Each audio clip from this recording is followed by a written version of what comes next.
ঝালকাঠির কাঠালিয়ায় আশ্রয়ণ প্রকল্পের সরকারি ঘর নিয়ে চলছে প্রকাশ্যে বাণিজ্য ও অপব্যবহারের উৎসব।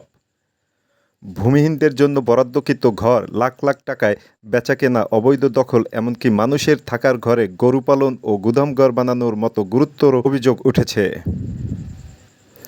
জালিয়াতি করে ঘর নিয়ে নিজে আলিশান বাড়িতে থাকার ঘটনাও ঘটেছে জোরখালী গ্রামে। সরকারের কঠোর নিষেধাজ্ঞা সত্ত্বেও ঝালকাঠির কাঠালিয়ার জোরখালী আশ্রয়ণ প্রকল্পে চলছে ঘর হাত বদলের হরিলুট। ভূমিহীন ও গৃহহীনদের মাথাগোঁজার ঠাঁই এখন পরিণত হয়েছে এক শ্রেণী অসাধু মানুষের ব্যবসায় উপাদানে।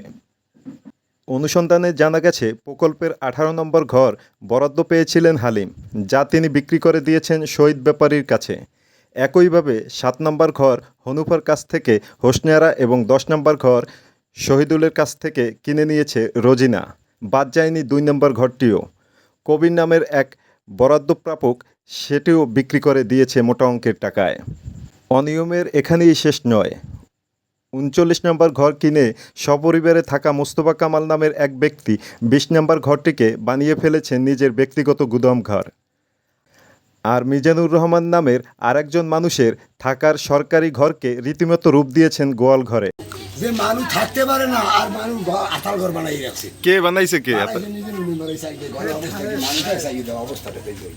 একটা ঘরের অবস্থা থাকবে ভাই, একটা মানুষ পারে না থাকতে, মানুষ খয়রাত করে কান্দে।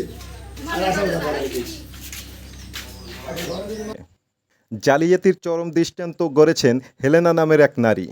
সরকারি ঘর বরাদ্দ নিয়ে নিজে থাকছেন নিজস্ব আলিশান বাড়িতে, আর সরকারি ঘরটি ছেড়ে দিয়েছেন নিজের খালার দখলে। জোরখালী আবাসন থেকে বলছি যে দেখা গেছে যে আমরা সরকার ঘর দেশে বহুত মানুষের ঘর দেশে যে অনেক মানুষ আছে, এখানে অনেক ঘরগুলো আছে যে ঘর পাইছে অথচ তারা ঘরে থাকে না, টোটালি ঘরে থাকে না। আপনার আচ্ছা, এই আশ্রয়নের 10 নম্বর ঘর কে পাইছে আর কার কাছে বিক্রি হয়েছে কি জানেন আপনি এই বিষয়ে? গরিব মানুষ এরা থাকতে চায় না, না থাকবে এরা হেবার দিয়ে গেছে, হালকা পাতলা কিছু পয়সা পাতি দিচ্ছে। কারা দেশে যারা রয়েছে এরা কারা রয়েছে যারা বর্তমানে আছে এরা। কে ছিল আর কার কাছে বিক্রি করছে? ওরা আসছিল শহীদুল ছিল, আর মুখে আছে মুখে জহিরুল। শহীদুল জহিরুল কাছে বিক্রি করছে। হ্যাঁ। আর এই 18 নম্বর ঘর এটা ছিল ওই আপনার ওই পাইতেলগাড়া ইউনিয়নের একজন হালিম নামে। আর বিক্রি করছে শহীদের কাছে। শহীদের কাছে না গোলদার বাড়ি আর বলতে বাইরেই গেলে শহীদুল হয় শহীদুলের কাছে আপনারা কিনছেন? হ্যাঁ, শহীদুল কাছ থেকে গেছে। ক্যামেরা বন্ধ করেন, ভুলেন নাই, সমস্যা নাই। আইসার কাল। হ্যাঁ, এই আশ্রয়নের 2 নম্বর ঘরে কে থাকে? একদম থাকে। ঘর কার? ঘর কবির থাকে কে? একদম থাকে। আরেকজনের নাম কি জানেন আপনি? নামটা মস্ত না। আচ্ছা, যাই হোক, যার ঘর সে থাকে না। প্রকৃত গৃহহীনদের বঞ্চিত করে সরকারি সম্পদ নিয়ে এমন তামাশায় ক্ষুব্ধ এলাকাবাসী।